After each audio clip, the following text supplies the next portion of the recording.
নমস্কার। আজকের রেসিপিটা একদম অন্য ধরনের একটা রান্না। এই রেসিপিটা না দেখলে আপনারা বুঝতেই পারবেন না মাছের অবশিষ্ট অংশ দিয়ে এত সুন্দর একটা রান্না করা যায়। আলু ভাজা যেরকমভাবে আমরা কেটে নিই ঠিক সেইভাবে আলুকে কেটে নিয়েছি এবং পেঁয়াজও কেটে নিয়েছি। লম্বা লম্বা করে কেটে নিয়েছি গাজর আর বিট, আর নিয়ে নিয়েছি একটা মাছের লেজ, মাছের লেজের দিকের একটা ছোট পিস এবং কানকোর দিকের একটা অংশ। মাছের এই অবশিষ্ট 3 টুকরোকে নুন হলুদ দিয়ে ভেজে নিয়েছি। একটা কড়াইয়ের মধ্যে সর্ষের তেল ভালোভাবে গরম করে নিয়েছি। ছোট চামচের 1 চামচ মতন পাঁচফোড়ন দিয়ে দিতে হবে,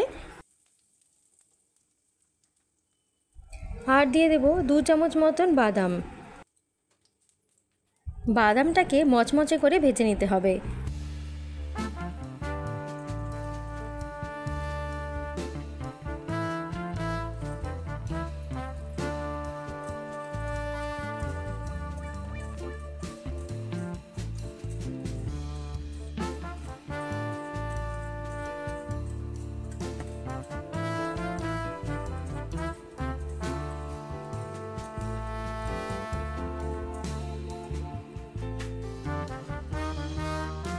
লম্বা করে কেটে নিয়েছিলাম দুটো আলু, আলুগুলোকে এবং পেঁয়াজ কুচিগুলোকে একই সাথে দিয়ে দিলাম।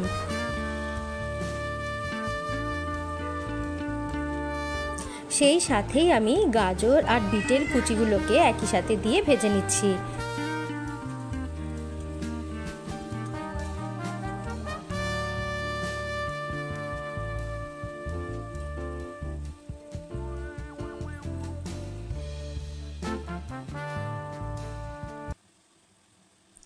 এর মধ্যে দিয়ে দিচ্ছি ছোট চামচে 2 চামচ মতো নুন,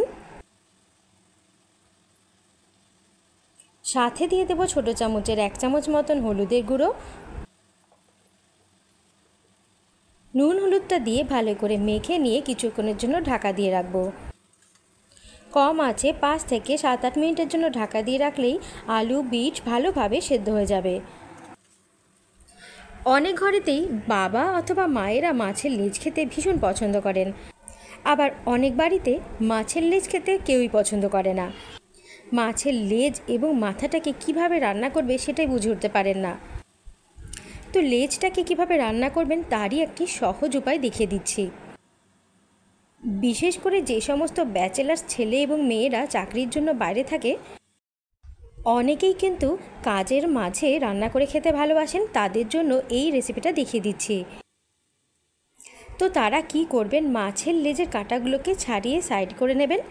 উপরে যে অংশটা থাকে যাকে আমরা ছাল বা চামড়া বলে থাকি সেটা ফেলে দেবেন। আমি কিন্তু এটা রুই মাছ না, কাতলা মাছ দিয়ে বানাচ্ছি। যতটা পরিমাণের মাছের অংশটা পাওয়া যায় সেটা আমি ভালো করে বেছে এক সাইড করে নিই।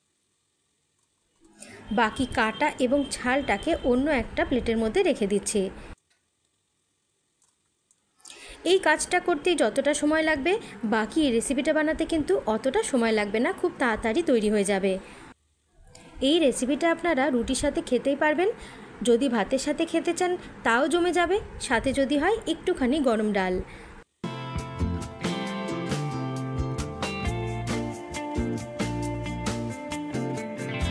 তো কাটা বেছে নেওয়ার পরে এতটা পরিমাণে মাছ আমি পেয়ে গেছি।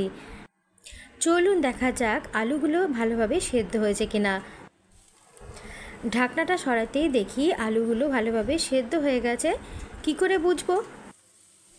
খুন্তির সাহায্যে আলুগুলোকে আর বিটটাকে একটু ভেঙে দেখলাম যে ভালোভাবে সেদ্ধ হয়েছে নাকি। দেখলাম খুব ভালোভাবেই সেদ্ধ হয়ে গেছে।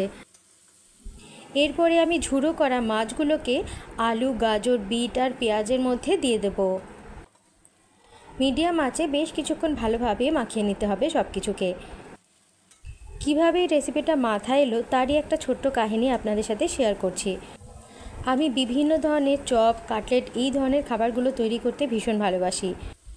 সকালবেলাতে মাছ এলে, বিশেষ করে রুই কাতলা এলে বেশিরভাগ পরিমাণ মাছ দিয়ে তো ঝোলই তৈরি করে ফেলি, কিন্তু 2 থেকে 3টে পিস আমি বাঁচিয়ে রাখতে পছন্দ করি কোনো কিছু তৈরি করব বিকালের জন্য সেই ভেবে। তো প্রায় সেই 3-4 পিস দিয়ে আমি অনেক রকম ফিশ ফিঙ্গার, ফিশ কাটলেট অথবা মাছের চপ বানাতে ভীষণ ভালোবাসি এবং সেগুলো বানিয়ে আমি আমার ইউটিউব চ্যানেলে ছেড়ে দিই। যাতে আপনারাও সেই রকম মাছের চপ, কাটলেট ইত্যাদি বানাতে পারেন। এগুলো সবাই মোটামুটি পারলেও হঠাৎ করে আইডিয়া পাওয়া যায় না, সেই জন্য শেয়ার করে দিলে রেসিপিগুলো খুব তাড়াতাড়ি হাতের কাছে চলে আসে। এই দিন রিসেন্টলি এই রেসিপিটা বানিয়েছিলাম চপ তৈরি করার জন্যই, কিন্তু এত দূর রান্নাটা করার পরে মনে হলো এটা তো রুটির সাথে জমে যাবে, ট্রাই করা যাক। তো সত্যি বলছি, বাড়ির প্রতিটা মেম্বারই রেসিপিটা খেয়েছে খুবই মজা করে। সেই জন্য আমি অনুরোধ করব অবশ্যই একবার বানিয়ে ট্রাই করবেন। তো শেষের দিকে আমি এর মধ্যে লাল লঙ্কার গুঁড়ো আর জিরের গুঁড়ো মিশিয়ে দিয়েছি।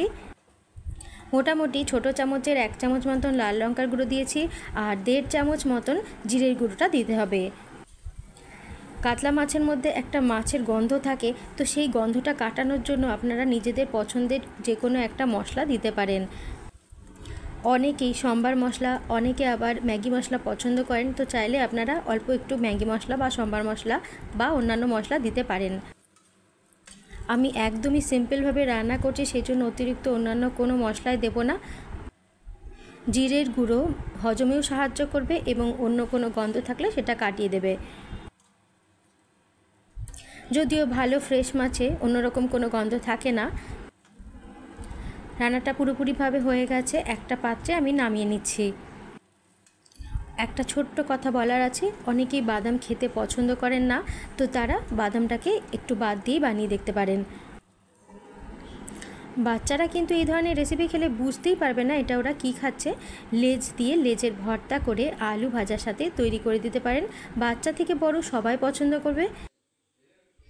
রুটি বা পরোটার সাথে সবথেকে বেশি ভালো লাগবে। অবশ্যই বাড়িতে বানিয়ে একবার ট্রাই করবেন। আশা করি ভালো লাগলো। সবাই সুস্থ থাকবেন, ভালো থাকবেন। নতুন রান্না নিয়ে আবার দেখা হবে।